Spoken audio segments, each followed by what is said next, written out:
Olá, sejam bem-vindos. Eu me chamo Juan Vidal e na aula de hoje vamos abordar um tema extremamente relevante.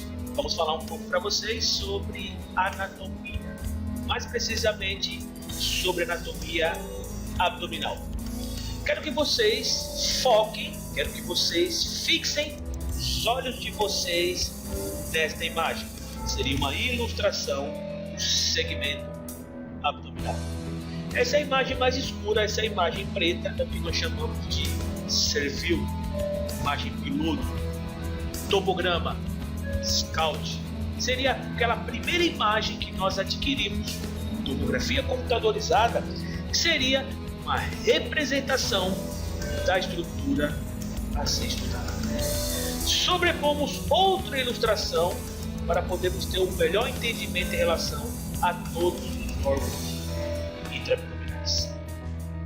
Quero que vocês entendam o seguinte: toda vez que vocês ouvirem falar laudos médicos abdominais, anatomia por raio-x, tomografia computadorizada, ressonância magnética, até mesmo exames físicos, você tem que subdividir, você tem que segmentar o abdômen em 9 porções.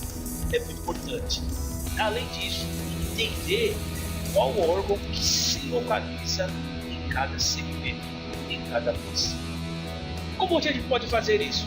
Então nós passamos duas linhas virtuais na vertical, duas linhas virtuais na horizontal, formando perfeitamente o J velha, onde teremos o andar superior do abdômen 3 compartimentos, o andar médio do abdômen mais 3 compartimentos e no andar inferior do abdômen mais 3 compartimentos, totalizando 9 segmentos, 9 compartimentos. Agora precisamos entender quais os principais órgãos que se encontram, como se comportam em cada segmento. Então vamos lá. Começando pelo lado direito, conhecido como o hipocôndrio direito, localizado no lado direito do paciente e o lado esquerdo do observador. Aqui se localiza a maior glândula do corpo humano e o segundo maior órgão, a região hepática, o fígado. Se nós fôssemos dar uma aula só da região hepática, do fígado aqui, passaríamos o dia todo, porém, vamos falar rapidamente. O que vocês precisam entender é que o fígado, em relação à sua anatomia, existem duas anatomias distintas. Nós temos aquela anatomia de Netter, Somoza, onde é subdividido o fígado em 4 porções, em 4 segmentos. Pegamos aqui o ligamento falciforme, traçamos uma linha virtual e separamos o lobo direito e o lobo esquerdo. Rebatemos a região hepática, o fígado, teremos aqui embaixo o lobo quadrado e o lobo caudado, totalizando 4 segmentos.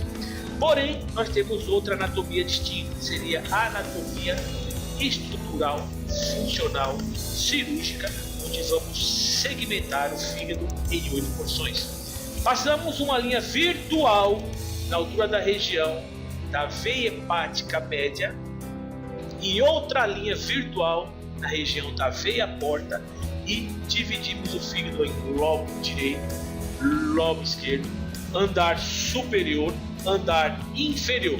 Depois nós vamos segmentando no sentido anti-horário em 8 porções. E por que é importante nós termos esse bom entendimento dessas anatomias distintas do fígado em relação à sua anatomia que conseguimos observar nos livros de anatomia Netter e Somoza e anatomia estrutural funcional cirúrgica? Porque se você for estudar cirurgicamente o fígado na anatomia, onde ele é subdividido em 4 porções, você fazer uma inserção, você fazer a incisão na altura do ligamento falciforme, você acaba matando esse fígado, porque você não está respeitando a circulação, você não está respeitando a sua vascularização. Então, por isso que existe a anatomia estrutural cirúrgica, onde se você fizer uma incisão na altura do segmento 5, por exemplo, retirá-lo, o fígado funciona normalmente, porque porque cada segmento contém a tríade de portal e cada segmento funciona independentemente. Então é muito importante termos essa diferenciação. E outro órgão muito importante também, que se localiza na região do hipocôndrio direito, no andar superior do abdômen, seria a vesícula biliar. Seria essa bolsa que contém líquido, né? Seria essa bolsa aqui que armazena a bile, de paredes finas, tecido conjuntivo, conteúdo homogêneo hipodenso no seu interior. Isso localiza na região da parte inferior, superfície inferior hepática, mais ou menos na delimitação entre o lobo direito e o lobo esquerdo.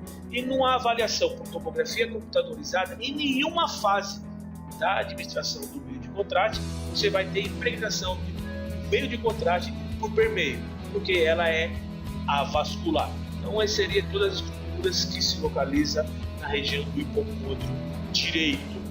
Pulando para a região central do andar superior do abdômen, nós temos a região epigástrica. A região epigástrica é que se localiza no estômago, órgão intraperitoneal.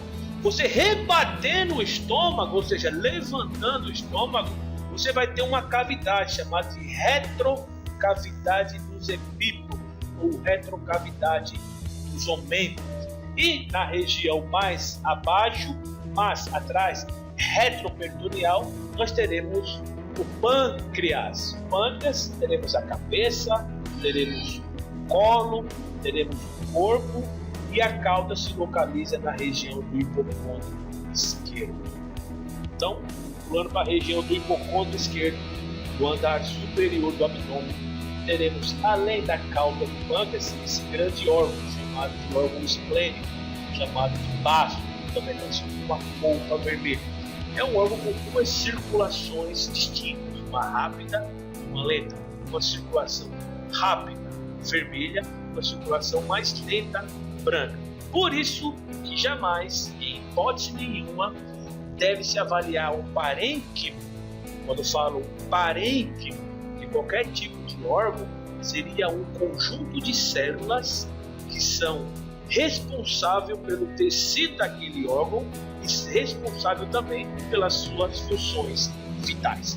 Então, o parênquima jamais deve ser avaliado em uma fase arterial com tomografia computadorizada, porque você vai ter uma região esplênica heterogênea devido a essas duas circulações, uma rápida e uma lenta. Sua principal lesão se chama esplenomegalia, um aumento anormal do baço, e ele também pode ter, algumas vezes você pode se deparar com pontinhos pintados de branco na região do parênquima esplênico, chamados de granulomas residuais ou granulomas de Gengen. Imediatamente embaixo do andar superior do abdômen nós temos um andar médio. Em relação ao andar médio nós temos o flanco direito, a região mesogástrica e o flanco esquerdo.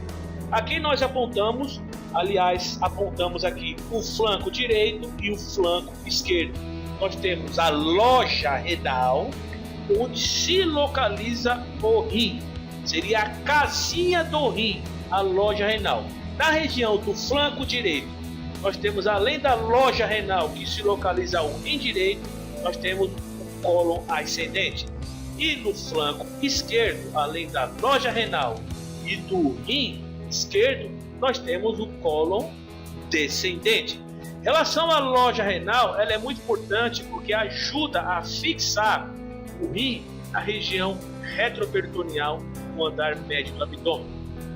Ela é formada por dois músculos muito importantes e pelas faces. Os músculos é o músculo pessoa e o músculo quadrado lombar. Por sua vez, o músculo pessoas ele vai nascer na altura do processo transverso das vértebras lombares. Ele vai passar pelo músculo do ilho, chamado de ilho pessoas, e vai se inserir na altura da região do trocânter menor. Já o músculo quadrado lombar, ele vai nascer, surgir na altura da região da crista ilíaca e vai se inserir nos primeiros processos transversos das vértebras lombares e no primeiro arco costal, formando ali a casinha renal junto com as fáscias para poder fixar o rim nessa região retroperitoneal no andar médio do abdômen. Em relação às fáscias, nós temos a fáscia mais anterior, chamada fáscia de Gerota, a fáscia posterior, chamada de fáscia de Zucker-Kendall, e a fáscia mais lateral, chamada de conolateral, látero-conal. São as fáscias junto com os músculos pessoas, formam a loja renal, a casinha do rim, onde vai ajudar a fixar, a prender o rim na região retroperitoneal. Na região média do andar médio do abdômen, na região central, se encontramos a região mesogástrica. A região mesogástrica é onde se localiza a maior porção do intestino delgado. Em relação ao intestino delgado, ele é formado por 3 segmentos. Nós temos o segmento duodeno, onde tem a primeira, segunda, terceira e a quarta porção. A sua maior parte é retroperitoneal, duodeno, o jejúnio e o íleo. Jejúnio e o íleo são órgãos intraperitoneais. Então, seria a maior porção das alças de delgado que se localiza na região central, na região mesogástrica do andar médio do abdômen. No aspecto inferior do andar médio do abdômen, nós temos o andar inferior. O andar inferior do abdômen, que seria o último andar, onde vai terminar o nosso estudo, nós temos a região inguinal ou fossa-ilíaca direita, onde se localiza principalmente o seco, a válvula iliocecal com o ilho terminal e o apêndice, tá bom? Principais lesões, principalmente que acomete essa região, seria a apendicite. Outras também com diagnósticos diferenciais seria doença de Crohn, seria tuberculose, seria linfoma e também divertículo de Meckel. Aliás, antigo divertículo de Meckel, né? Que hoje é o divertículo ileal. Então, são algumas lesões que acometem principalmente a região da fossa ilíaca direita ou região inguinal direita. Aqui nós temos o apêndice. O apêndice é esse órgão vestigial no final do seco, de fundo falso, intraperitoneal, de aspecto de serpentiforme. Parece uma serpentinha aqui. Sua principal lesão se chama apendicite, seria uma infecção ou uma inflamação do apêndice, onde é 100% cirúrgico. Pulando para a região média do andar inferior do abdômen, nós temos a região hipogástrica. A região hipogástrica, onde se localiza a bexiga, se localiza o reto, no caso dos homens, a próstata, no caso das mulheres, o ovário e o útero. Então seria essa a região do andar inferior do abdômen, a região central, a região hipogástrica. E por último, nós temos a região inguinal ou fossa ilíaca esquerda, onde se localiza uma das principais partes das alças colônicas, se chama o sigmoide. Aqui se localiza a principal parte do sigmoide. Uma das suas principais lesões se chama a diverticulite. Então, seria isso que eu queria passar para vocês sobre anatomia breve, uma anatomia abdominal. E muito obrigado pela atenção, um beijo no coração, fique com Deus e até a próxima aula.